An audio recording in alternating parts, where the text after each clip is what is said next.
هو الدبابة السنغالية مهاجم الأهلي السابق أليو بادجي فين دلوقتي؟ في 2020 الأهلي تعاقد مع مهاجم سنغالي بيلعب مع نادي رابط فيينا النمساوي اسمه أليو بادجي. مهاجم صغير في السن 22 سنة وكان بيقدم مستوى جيد جدا في الدوري النمساوي وكان مبشر بشكل كبير، واللي طلبه وقتها رينيه فايلر. بدأ مع فايلر بشكل ممتاز، سجل وصنع أمام بيراميدز، سجل وصنع قدام الإسماعيلي، وسجل وصنع أمام المصري، وكان بيقدم مستوى جيد جدا في الدوري. ولكن النص الثاني من الموسم مستوى أليو بادجي تراجع بشكل كبير جدا، مساهماته ما كانتش هي نفس المساهمات اللي بدأ بيها مع النادي الأهلي.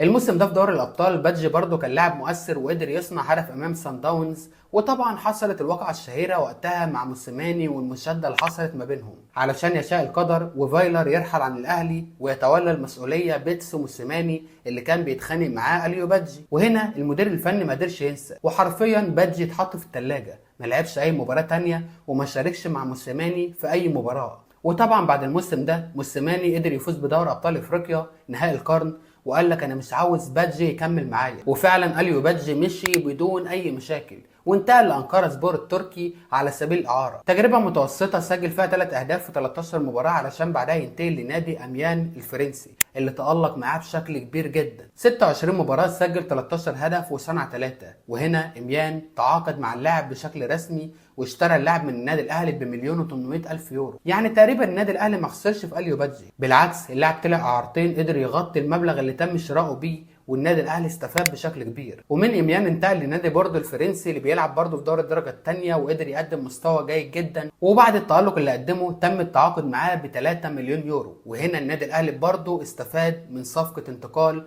بادجي من اميان لبورتو. ثم انتقل لنادي غازي عنتاب التركي، بعدها لنادي ريد ستار الفرنسي وقدم معاهم برضه مستوى جيد، لعب معاهم 19 مباراه سجل 7 وصنع 3. ومع بدايه الموسم الحالي انتقل لنادي سيفاسبور التركي وقدر يسجل هدف وصنع هدف في 6 مباريات حتى الان. وحاليا بادجي عنده 27 سنه واعتقد لسه قدامه كتير جدا يقدمه. بادجي لو هو مش المهاجم السوبر اللي دخل النادي الاهلي، ولكن مهاجم او لاعب فعلا كان محترم، لاعب ما عملش اي مشاكل مع الاهلي، اطلع اعاره بيطلع، قدرنا نستفاد منه اكتر من مره. وفي النهايه هو حتى الان بيحب النادي الاهلي ودايما بينزل استوريهات بيقول انه متابع النادي الاهلي بشكل كويس جدا. فاتمنى في يوم من الايام احد الانديه المصريه تفكر في مهاجم زي ده بدل المهاجمين اللي انتوا تخسروا فيها ملايين ما عندهاش نص قدرات اليو بادجي. قول لي بقى في الكومنتات تحت الحلقه اللي جايه تكون عن مين من سلسله حلقات هو فين دلوقتي.